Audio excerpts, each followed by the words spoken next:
আসন্ন লোকসভা নির্বাচনে পশ্চিমবঙ্গে ৪২টি আসনে প্রতিদ্বন্দ্বিতা করার জন্য বিভিন্ন রাজনৈতিক দল তারা ইতিমধ্যে প্রার্থী তালিকা ঘোষণা করছে, কোন কোন আসনে প্রতিদ্বন্দ্বিতা করবে তার চূড়ান্ত তালিকা প্রস্তুত করছে।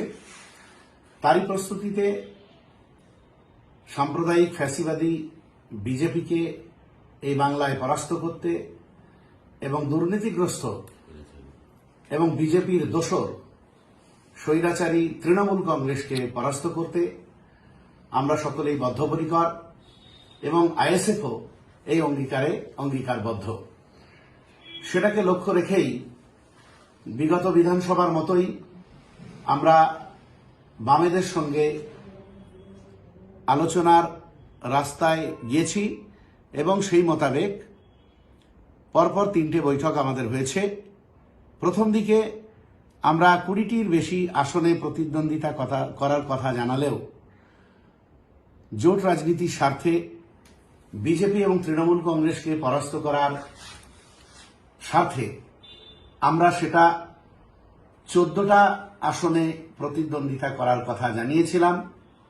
তারপরেও জোট রাজনীতির স্বার্থে আমরা শর্ট আউট করে তৃতীয় বৈঠকে 8টি আসনে প্রতিদ্বন্দ্বিতা করার কথা জানিয়েছি বামফ্রন্ট নেতৃত্বকে, এবং আমরা যে 8টি আসনে প্রতিদ্বন্দ্বিতা করতে চাইছি জোটের পক্ষে, সেই 8টি আসন আমরা জানিয়ে এসেছি এবং আজকে আমাদের রাজ্য কমিটির বৈঠক থেকে সেই 8টি আসনের নাম চূড়ান্ত হয়েছে।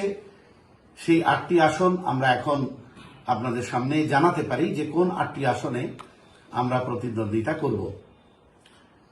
উত্তর 24 পরগনার বারাসাত এবং বসিরহাট এই দুটো কেন্দ্রে আমরা প্রতিদ্বন্দ্বিতা করব জোট প্রার্থী হিসাবে। দক্ষিণ 24 পরগনার মথুরাপুর এবং যাদবপুর কেন্দ্রে আমরা প্রতিদ্বন্দ্বিতা করব।